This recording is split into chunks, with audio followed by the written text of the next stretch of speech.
So hello and welcome to bong pen piece, আবার একটা Indian ফুটবলের ভিডিওতে প্রত্যেককে ওয়েলকাম। বেশ কিছু বিষয় রয়েছে শেয়ার করার মতো, বেশ কিছু বিষয় রয়েছে ডিটেলসে ডিসকাস করার মতো, যার মধ্যে অবশ্যই আইএসএলের ম্যাচ রয়েছে, ইস্টবেঙ্গলের একটা টপিক রয়েছে, মোহনবাগানের একটা টপিক রয়েছে, যেটা নিয়ে আপাতত সমর্থকরা কথা বলতে শুরু করেছে। শুরু করবো ভিডিওটা যেটা দিয়ে, সেটা অবশ্যই কিন্তু আমাদের আইএসএলের ম্যাচ। আজকে মুম্বাই সিটি এফসির একটা ভাইটাল ম্যাচ ছিল হায়দ্রাবাদের বিরুদ্ধে, হায়দ্রাবাদের ঘরের মাঠে।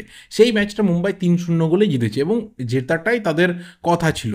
যে ধরনের টিম আজকে পিটার ক্র্যাটকি চেঞ্জ করে নামিয়েছিলেন, তার মধ্যে যথেষ্ট কোয়ালিটি ছিল। হায়দ্রাবাদ তাদের মতো করে চেষ্টা করেছে, কিন্তু পারেনি ভাই। 3-0 গোল, প্রথমে ছাংতে, তারপরে মনভীর, তারপরে প্যারাডাইস, প্রত্যেকেই কিন্তু গোল করেছে এবং 3-0 রেজাল্টটা নিয়ে এসেছে। এবং এই রেজাল্টটা, এই 3 পয়েন্টটা কোথাও মোহনবাগানের সাথে 5 পয়েন্টের একটা ডিফারেন্স কিন্তু মুম্বাইয়ের করে দিল। যদিও মোহনবাগানের একটা ম্যাচ কম রয়েছে, কিন্তু যখন মোহনবাগান পরের ম্যাচটা খেলতে নামবে, ডাবল প্রেসারে কিন্তু মোহনবাগানকে নামতে হবে।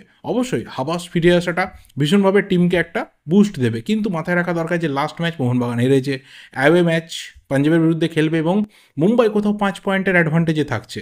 এই জিনিসগুলো মোহনবাগান প্লেয়ারদের মাথাতে থাকবে এবং সেখান থেকেই কোথাও বেস্ট পারফরমেন্সটা মোহনবাগানকে বার করে আনতে হবে। এরপর অবশ্যই কথা বলবো যে মোহনবাগান ইস্টবেঙ্গলের পরের যে 3টে ম্যাচ রয়েছে, সেই 3টে ম্যাচে কিন্তু দুটো টিমের জন্য 3-3-3 9 পয়েন্টের খেলা এই মুহূর্তে। কারণ ইস্টবেঙ্গল রয়েছে 11th পজিশনে, সেখানে যত বেশি পয়েন্ট ইস্টবেঙ্গল কালেক্ট করবে, তত ভালো পজিশনে কিন্তু ইস্টবেঙ্গল শেষ করবে। আমি বলছি না যে এখান থেকে খুব অন্ধ তর্কের খাতিরে ইস্টবেঙ্গলের হাতে বিরাট চান্স রয়েছে, প্লে অফসে ইস্টবেঙ্গল যেতে পারে। অনেক ক্যালকুলেশন বাকি রয়েছে। বাকি টিমগুলো যদি খুব ড্রাস্টিকভাবে পয়েন্ট লস করে, খুব বাজেভাবে তারা হারে, তবেই হয়তো ইস্টবেঙ্গল পরের 3টে ম্যাচ জিতলে প্লে অফসের রাস্তা দেখতে পারে, কিন্তু সেটা অনেক টাফ চান্স রয়েছে। অলরেডি ইস্টবেঙ্গলের যে গোল্ডেন চান্সটা ছিল, সেটা ইস্টবেঙ্গল মিস করেছে। কিন্তু পরের যে 3টে ম্যাচ রয়েছে, যার মধ্যে দুটো অ্যাওয়ে ম্যাচ রয়েছে, কেরালা এবং পাঞ্জাবের বিরুদ্ধে, এবং ঘরের মাঠে বেঙ্গালুরু ম্যাচটা রয়েছে, এই 3টে ম্যাচ ইস্টবেঙ্গলের কাছে মাস্ট উইন গেম। কারণ সেখানে বেঙ্গালুরু আর পাঞ্জাবকে হারাতে পারলে কিন্তু ওই দুটো টিমও পয়েন্ট লস করছে, তো সেখানে ইস্টবেঙ্গল একটা অ্যাডভান্টেজ পেতে পারে। দেখা যাক সেটা ইস্টবেঙ্গল তুলতে পারে কিনা। অপরদিকে মোহনবাগান, তাদের কাছে মাস্ট উইন 3টে গেম। কারণ এখান থেকে মুম্বাই কী করবে না করবে, কী রেজাল্ট হবে না হবে, সেই দিকে না তাকিয়ে এই 3টে ম্যাচ যদি মোহনবাগান জিততে পারে, তাহলে ইজিলি কিন্তু মোহনবাগান লিগ শিল্ড জিতবে। কিন্তু এটাও দেখতে হবে যে 7 তারিখে মুম্বাইয়ের সাথে ওড়িশার ম্যাচ রয়েছে, এবং সেই ম্যাচের রেজাল্টও অনেক কিছু বলে দেবে। যে সেই দিনকে যদি ওড়িশা কোনোভাবে মুম্বাইকে আটকে দেয়, হারিয়ে দেয়, তাহলে 15 তারিখের যে ম্যাচ রয়েছে, সেই ম্যাচে কিন্তু মোহনবাগান অ্যাডভান্টেজ নিয়ে নামবে। কিন্তু মাইন্ড ইট, তার আগে মোহনবাগানের যে দুটো ম্যাচ রয়েছে, সেই দুটো অ্যাওয়ে ম্যাচ, অর্থাৎ পাঞ্জাব এবং বেঙ্গালুরু, তাদের বিরুদ্ধে কিন্তু 3-3-6 পয়েন্ট তুলে আনতে হবে।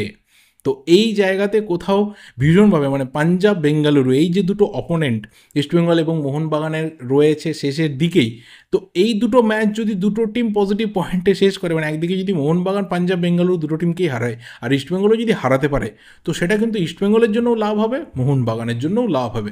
আপাতত দুটো টিমের হয়েও কিন্তু শেষের দিকে ম্যাচগুলো খেলবে। দেখা যাক সেটা কতটা দুটো টিম নিজেদের ফরে সব থেকে বেশি পয়েন্টকে নিয়ে আসতে পারে। অ্যান্ড এরপরে অবশ্যই বলবো দুজন প্লেয়ারকে নিয়ে ইস্টবেঙ্গলের। এক হচ্ছে মোহিতোষ রয়, দুই হচ্ছে শ্যামল বেসরা। এই দুজন প্লেয়ার কিন্তু রিজার্ভ টিম থেকে মেন স্কোয়াডে সিলেক্টেড হয়েছে এবং টিমের সাথে কেরালা উড়ে গেছে। চান্স পাবে, কতটা খেলতে পাবে সেটা তো পরে কোচের ব্যাপার, কিন্তু এতদিন এই দুজন প্লেয়ার কোথাও ওভারলুকড হয়ে গেছিলো, তারা আপাতত টিমে চান্স পেয়েছে, দ্যাটস আ গুড থিং। অনেকে হয়তো বলতে পারে যে এখানে যারা আন্ডার পারফর্মিং ছিল, তাদের বদলে অনেক আগে এদেরকে নেওয়া দরকার ছিল। অনেক প্লেয়ার সুযোগ পেয়েছে যারা হয়তো সেভাবে ডিজার্ভই করে না সিনিয়র টিমে থাকা, তারপরেও তারা সুযোগ পেয়েছে, থেকেছে, তারা হয়তো পারফরমেন্স করতে পারেনি। এখন কোচের মনে হয়েছে, বা কোচিং স্টাফ বা ম্যানেজমেন্টের মনে হয়েছে যে এই দুজন বাঙালি প্লেয়ারকে সুযোগ দেওয়া হোক। কারণ ন্যাচারালি আমাদের এখানে হয় যে বাঙালিদের দিকে নজরটা একটু কম যায়, তবুও মহিতোষ বা শ্যামলের দিকে নজরটা গেছে। শ্যামল তো রিসেন্ট টাইমে খুব ভালো পারফরমেন্স করছে, কিন্তু মহিতোষ রেগুলার বেসিসে একজন ভালো পারফর্মার। যদি আরও আগে ঢুকতো টিমে, যদি আরও আগে সুযোগ পেত, ও নিজেকে প্রুভ করতে পারতো। অ্যাটলিস্ট এই অজয় ছেত্রী, এদের থেকে অনেক বেটার প্লেয়ার এই মহিতোষ রায়। দেখা যাক কতটা নিজেকে প্রুভ করতে পারে, কারণ দীর্ঘদিন ধরে এই ছেলেটা বাংলার ফুটবলে মোটামুটি ভালো ফুটবল খেলছে, এবং এই সময়ে দাঁড়িয়ে ওর সাথে কিন্তু রিউমারও রয়েছে আইএসএলের অন্য ক্লাবে যে ও আগামী সিজনে সেখানে মুভ করতে পারে, এবং তার আগে ইস্টবেঙ্গলের মেন টিমে ওর ডাক। এবং যদি এখানে কোচকে ইমপ্রেস করতে পারে, যদি মাঠে নেমে পারফরমেন্সও করে সমর্থকদেরকেও ইমপ্রেস করতে পারে, কারণ বহু সমর্থকই রয়েছে হয়তো এদের খেলা লাইভ দেখেনি, যদি সেটাও করতে পারে, তাহলে কোথাও আগামী দিনে কিন্তু মহিতোষ সে টিমের সাথে থেকে যেতে পারে। শ্যামল তো তার সাথে কন্ট্রাক্ট রয়েছে, সেই ক্ষেত্রে তার কোনো অসুবিধা নেই। রিসেন্ট টাইমে কিন্তু আরএফডিএর যথেষ্ট ভালো পারফরমেন্স শ্যামল তুলে ধরেছে। নাও নেক্সট অবশ্যই মোহনবাগানকে নিয়ে কথা বলবো। আর এই বিষয়টা আমার মনে হয় না যে কালকের রেজাল্ট যদি এরকম না হতো, কালকে যদি মোহনবাগান ঘরের মাঠে 3-2 না হারতো, তাহলে আমার মনে হয় না কেউ এটা নিয়ে খুব একটা কথা বলতো বলে। তার রিজন কি? না, ব্রেন্ডন হামিল এমন একজন প্লেয়ার যাকে লাস্ট 8টা ম্যাচ মোহনবাগান সার্ভিস পায়নি। অর্থাৎ লাস্ট 8টা ম্যাচ সেই ডার্বিতে 2-2 গোলের ড্রয়ের পর থেকে মোহনবাগান কিন্তু 5জন ফরেনারে খেলেছে। এবং এর সাথে আমি একটা কোইন্সিডেন্স অ্যাড করতে চাই, সেটা হচ্ছে সেকেন্ড লেগ অফ আইএসএল যখন স্টার্ট হয় সেই ম্যাচে ইস্টবেঙ্গলের সাথে মোহনবাগান কিন্তু ড্র করেছিল। তারপরে 3টে ম্যাচ মোহনবাগান জিতেছে, আবার মোহনবাগান ড্র করেছে ওড়িশা এফসির সাথে, তারপর আবার 3টে ম্যাচ জিতেছে, তারপর কিন্তু আবার মোহনবাগান হেরেছে চেন্নাই এফসির সাথে। এবং শেষকালে ভেবে দেখো যে লাস্ট আর 3টে ম্যাচই কিন্তু মোহনবাগানের বাকি রয়েছে। এখান থেকে কী ক্যালকুলেশন বা কী ইকুয়েশন তোমরা বার করবে তোমরা বুঝে নাও। আমার জাস্ট এটা হঠাৎ করে দেখে মনে হলো, আমি সাথে শেয়ার করলাম। কিন্তু যেটা মেন ব্যাপার যে লাস্ট 8টা ম্যাচ সেই ডার্বির পর থেকে লাস্ট 8টা ম্যাচ মোহনবাগান 5জন বিদেশি নিয়ে খেলেছে এবং লাস্ট 4টে ম্যাচ ব্রেন্ডন হামিল বেঞ্চে থাকলেও তাকে 1 সেকেন্ডের জন্য ইউজ করা হয়নি। এবং এখানেই কোথাও সবাই বলতে শুরু করছে দুটো ব্যাপার, যে এক, যদি ব্রেন্ডন হামিল এতদিন মাঠের বাইরে থাকবে এটা প্রায় পরিষ্কারই ছিল যে 11টা ম্যাচ হাতে পড়ে রয়েছে, সেই 11টা ম্যাচের মধ্যে 8টা ম্যাচ প্লেয়ারটাকে পাওয়া যাবে না, মানে 70%-এরও বেশি ম্যাচ তাকে আর পাওয়া যাবে না। তাহলে তার পরিবর্তে অন্য বিদেশি ডিফেন্ডার কেন সই করানো হলো না? মোহনবাগানের হাতে তো অপশান ছিল না এরকম না।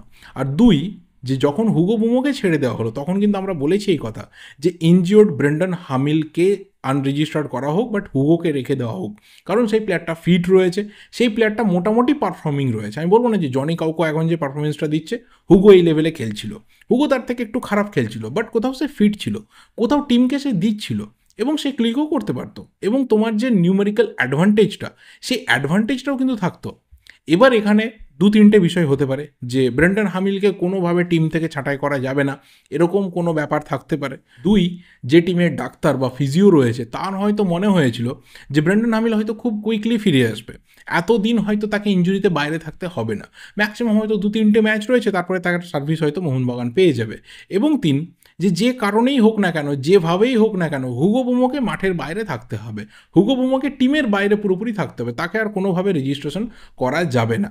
আর যদি এটা মানে সত্যি নাই হয় তাহলে কেন অ্যান্থনি লোপেজ হাবাস কোচ হিসাবে আসার পরেই আমাদের বাংলার যারা সবথেকে বড় স্পোর্টস মিডিয়া হাউস রয়েছে তারা এত বড় করে এই খবরটাকে করলো, এবং সেটাই আলটিমেট দেখা গেলো যে 1 মাস পর সত্যি হয়ে গেছে। তো কিছু তো সত্যতা ছিল, নিশ্চিতভাবে তাদের কাছে সেই ইনফো ছিল, সেই ইনপুট ছিল, তাই তারা জোর দিয়ে বলতে পেরেছিলেন। এবং তারপর আমরাও কথা বলেছিলাম যে এটা বিশ্বাসযোগ্য না, বা এটা কিছু, এটা এরকমটা হতে পারে না, পুরোনো ব্যাপার, সেটা হয়তো মিটে যাচ্ছে বা কিছু। কিন্তু তারপরে দেখা গেলো যে না, এটাই কিন্তু হলো, পুরোটাই কিন্তু ঠিক ছিল যে হাবাস আসার ফলে কোথাও হুগো বুমোকে টিমের বাইরে যেতে হবে, সেখানে টিমের সিচুয়েশন যাই হোক না কেন। তো এখানেই সবাই বলতে শুরু করেছে যে কেন এই ব্রেন্ডন হামিল তার পরিবর্তে হুগোকে রেখে দেওয়া হলো না, ব্রেন্ডন হামিলকে সরিয়ে বা ব্রেন্ডন হামিলের পরিবর্তে একজন বিদেশি ডিফেন্ডারকে নিয়ে আসা হলো না। সেই প্লেয়ারটা থাকলে তো 8টা ম্যাচে কোথাও মোহনবাগান সেই সার্ভিসটা পেত। এবং কালকের ম্যাচে বিশেষ করে কন্টিনিউয়াসলি হেক্টর ইউসতে যে বিরাট ভালো খেলছিল এরকম না, ওর মধ্যে একটা কনসিস্টেন্সির অভাব ছিল, বাট কোথাও হয়ে যাচ্ছিল, খুব একটা ডিফেন্সের ওপর যে প্রেসার এসেছে এরকমও কিন্তু না। কিন্তু কালকের ম্যাচটা যখন হারলো মোহনবাগান আর শেষের দিকে হেক্টর ইউসের এই ধরনের পারফরমেন্স চোখে পড়লো, তার স্লো হয়ে যাওয়াটা চোখে পড়লো, তখন সবাই ফিল করতে শুরু করলো যে হাতে আমার একটা অপশন থাকার পরেও আমি সেটাকে ইউজ করতে পারছি না। এই জায়গাটা কোথাও কিন্তু মোহনবাগানকে ব্যাকফুটে ঠেলে দিয়েছিল কালকে। এবং নেক্সট 3টে ম্যাচ সেখানে ব্রেন্ডন হামিলকে পাওয়া যাবে কি না, there is a big doubt.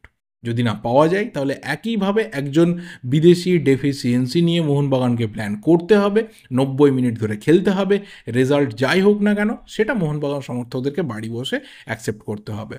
So বাস, এর বেশি আর কিছু বলার নেই। এই ব্যাপারটাকে তোমরা কীভাবে দেখছো অবশ্যই কমেন্ট করে জানিও, তোমাদের ওপিনিয়নগুলো শেয়ার করো। ভিডিওটা ভালো লাগলে লাইক করো, শেয়ার করো। দেখা হবে পরের ভিডিওতে। Till then subscribe the channel যদি নতুন হয়ে থাকো। Thank you, goodbye and good night.